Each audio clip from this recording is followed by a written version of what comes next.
The Lucky Strike program starring Jack Benny with Mary Livingston, Rochester, Dennis Day, Bob Crosby, and yours truly, Don Wilson. Ladies and gentlemen, tonight Jack Benny does another television show. But meanwhile, let's go back to yesterday morning at Jack's house in Beverly Hills. Rochester is just entering the kitchen to prepare Jack's breakfast. Oh, gee, I'm still sleepy. I better get Mr. Benny's breakfast started. The first thing to do is light the gas. Well, now that the room is lit up, I better turn on the stove. Mr. Benny's sure sentimental. We have electricity in the house, but we're not using it this week out of respect for Frank Remley's dear departed uncle. Well, I better light the stove. I've got his orange juice in the refrigerator and the coffee is on. What else should I make the boss? Oh, yes, last night he told me that for breakfast he wanted dollar-sized pancakes. I don't mind making the pancakes, but it's so much trouble putting E pluribus unum on them. Well, the griddle's hot, so I'll pour on the batter. Now, I forgot to take the cover off Polly's cage. Good morning, Polly. Do you feel better today? Oh, I'm sorry your little tummy is still upset. Here, let me lift you up so I can get the hot water bottle out from under you. There we are. My baby, my baby. No, Polly. Just because it's warm doesn't mean it's an egg. Say, the boss's dollar-sized pancakes are just about ready. Hold still, Polly. Lift your head up. Look proud. Remember, you're posing for the eagle on them. Well, everything will be ready in a few minutes, and I'll... Coming. Oh, good morning, Mr. Milkman. Good morning, Rochester. How much milk this morning? 12 quarts. And how much cream? 4 pints. Well, let's see. That's 12 quarts of milk and 4 pints of cream. Uh-huh. Well, give them to me. That's a great cow Mr. Benny has. It sure is. Wait a minute. I'll get the stuff out of the refrigerator for you. You know, Rochester, it's against the city ordinance to keep a cow in Beverly Hills. Uh-huh. Well, how does Mr. Benny get away with it? He painted stripes on it and told everyone it was a pet zebra. Well, here you are. See you tomorrow. Now, let's see. I better carry Mr. Benny's breakfast up to him. Have I got everything on the tray? I wonder if I should bring him the morning paper or not. I better take a look at it first. All right. Take it from the door closed. Now, let's see. I better carry Mr. Benny's breakfast up to him. Have I got everything on his tray? I wonder if I should bring the morning paper or not. I better take a look at it first. Yep, I can take it to him. The stock market is up again. I'll never forget that day the market crashed in 1929. Mr. Benny cut his throat, but luckily the iodine he swallowed cured him. That was a bad day for the boss. That was the time his hair turned gray, even the one at the cleaners.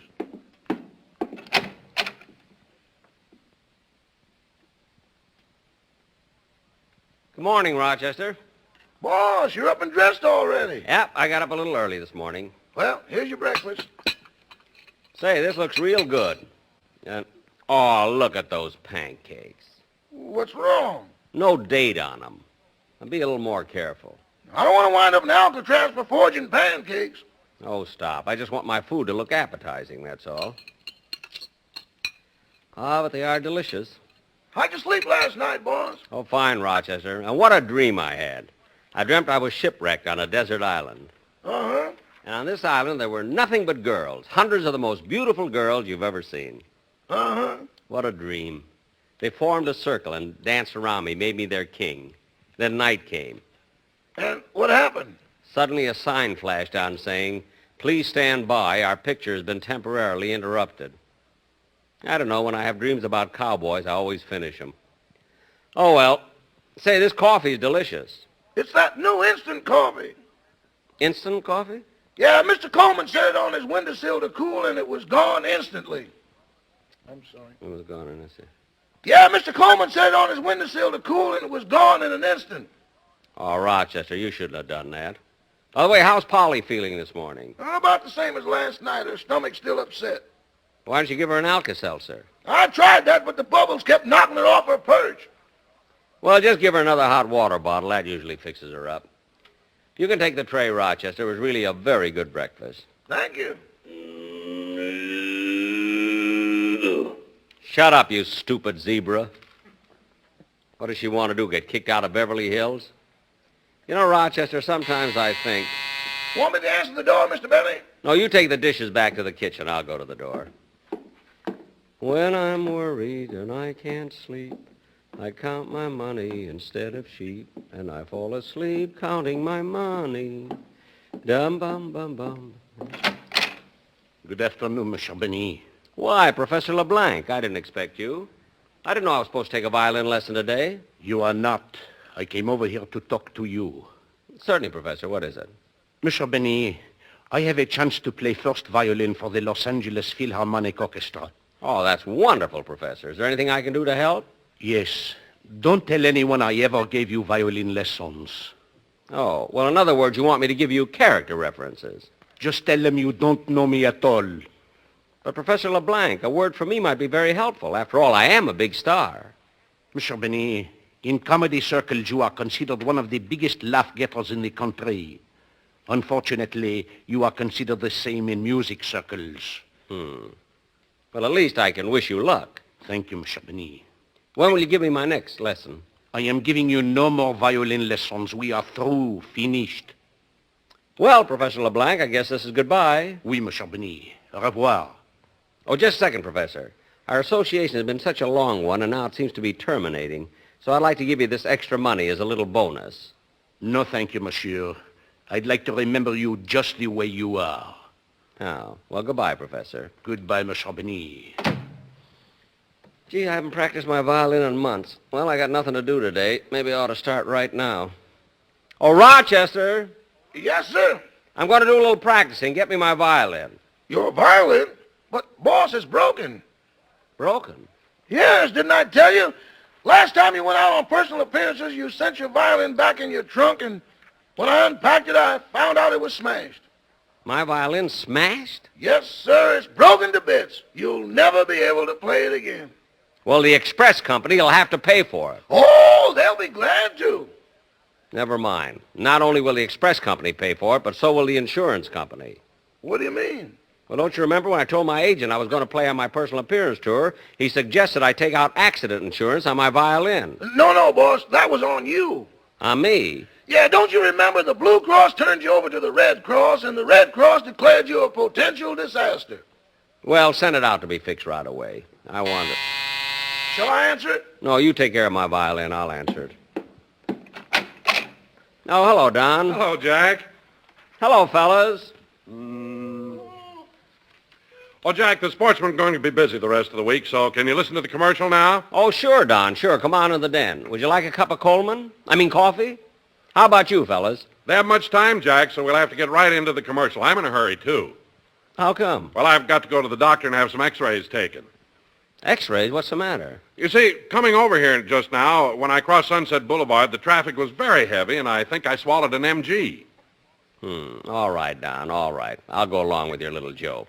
You can go to the doctor and have your x-rays. I'm sure if you swallowed an MG, it must be causing you quite a bit of pain. No, that's not worrying me, Jack. What? I want to find out if there was anyone in it. Oh. Well, Don, that's as far as I can go with your little fat whimsy. So let's hear the song instead.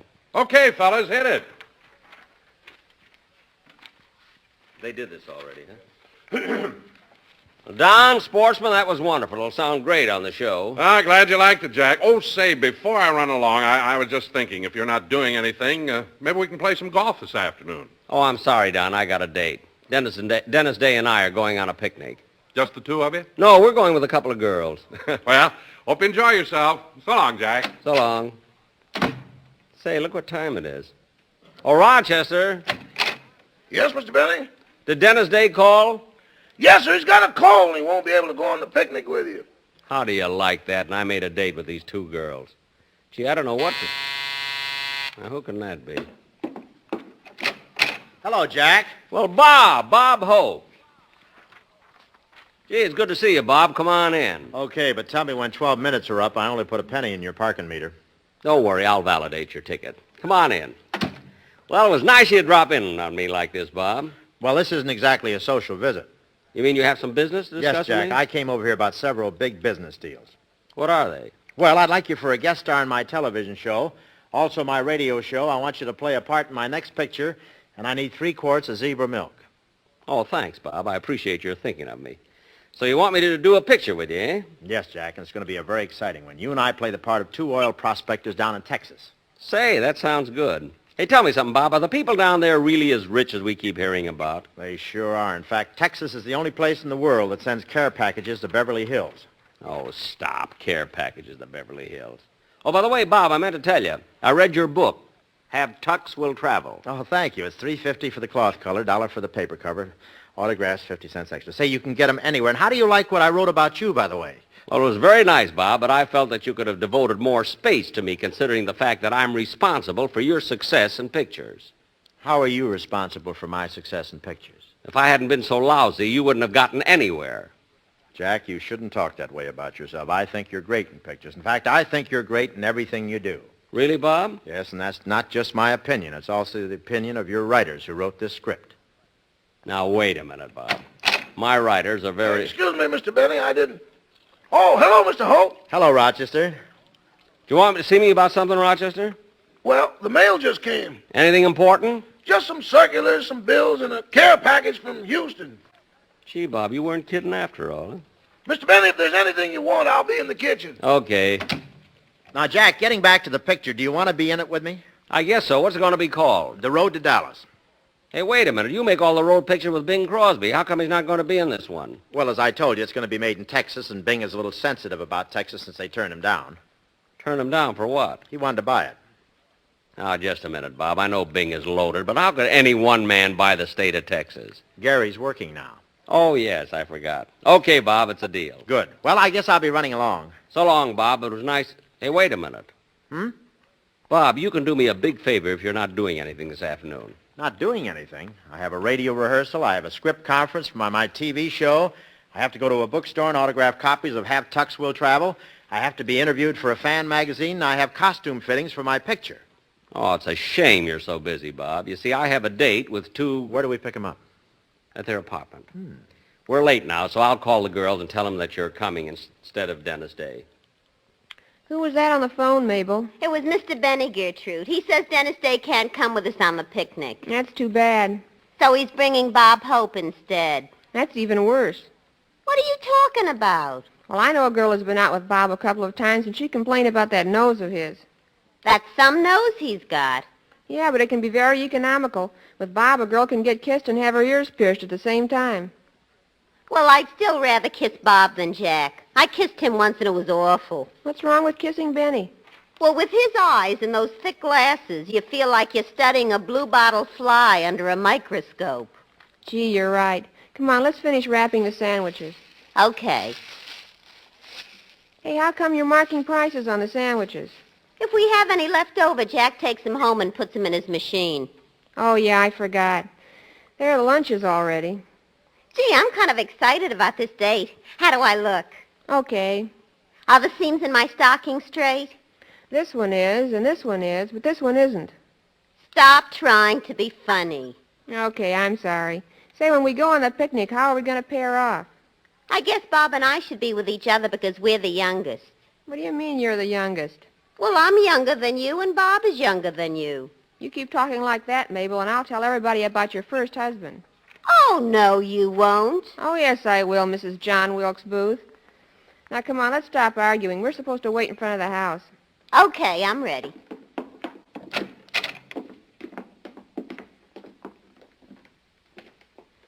Gee, we got a real nice day for the picnic.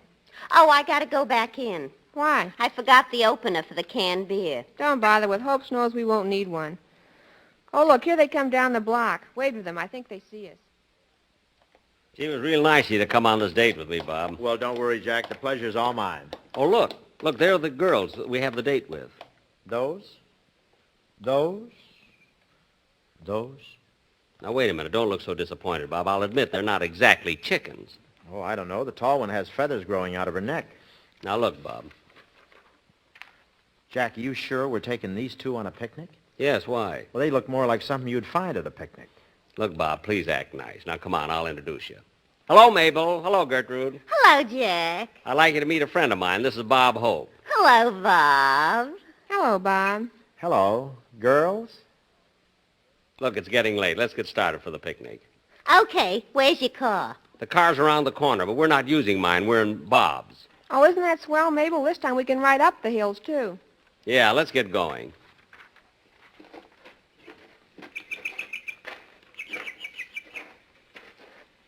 Hey, let's rest. I'm getting tired. Okay, and a couple of nice places here we can eat our food. Here under this tree or by that little stream. Let's eat here under the tree, fellas. It's safer. What do you mean it's safer, Mabel?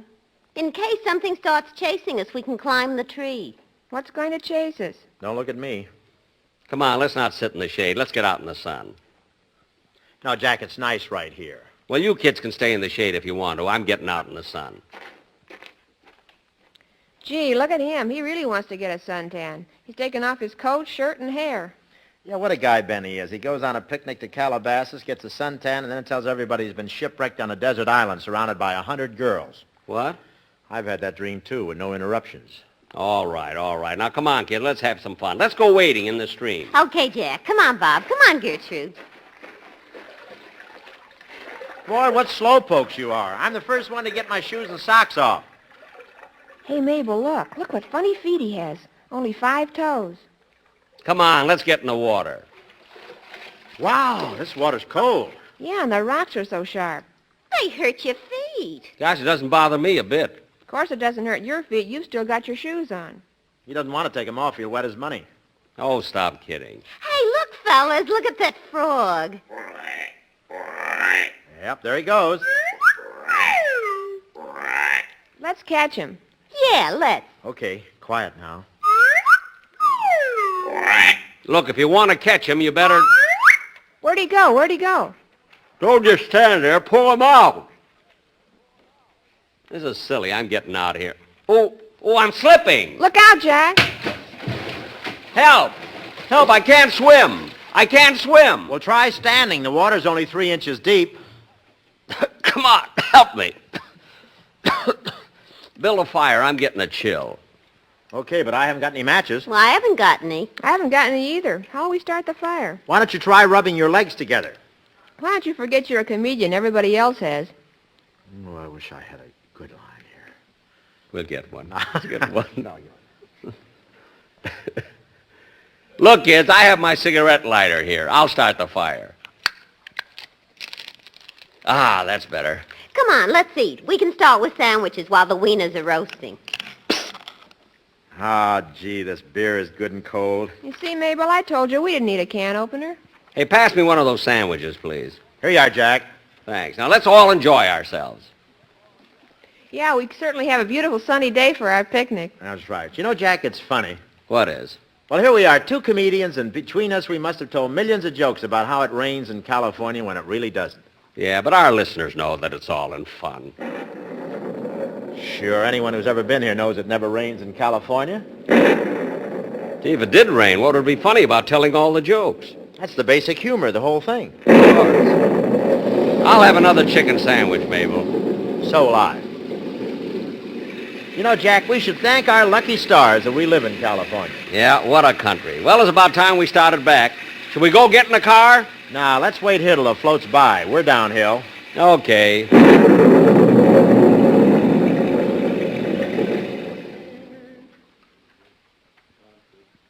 Ladies and gentlemen, Jack will be back in just a moment to tell you about his television program, which goes on at 7 p.m. But first, let's hear that catchy Lucky Strike light-up time tune again. Ladies and gentlemen, Jack will be back in just a moment to tell you about his television show, which goes on immediately after this program. But first, let's hear that catchy Lucky Strike light-up time tune again.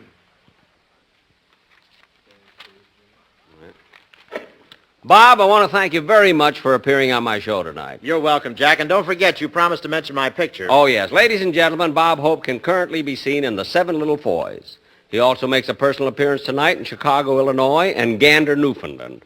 tomorrow night in Singapore and Guam, and the following night in Casablanca and Pomona. However, I can be seen tonight on television over the CBS network. Good night, Bob. Good night, folks. Oh, I'm sorry. Good night, Mel.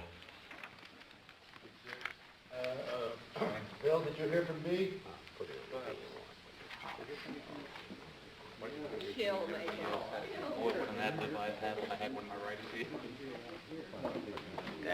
He'll put it.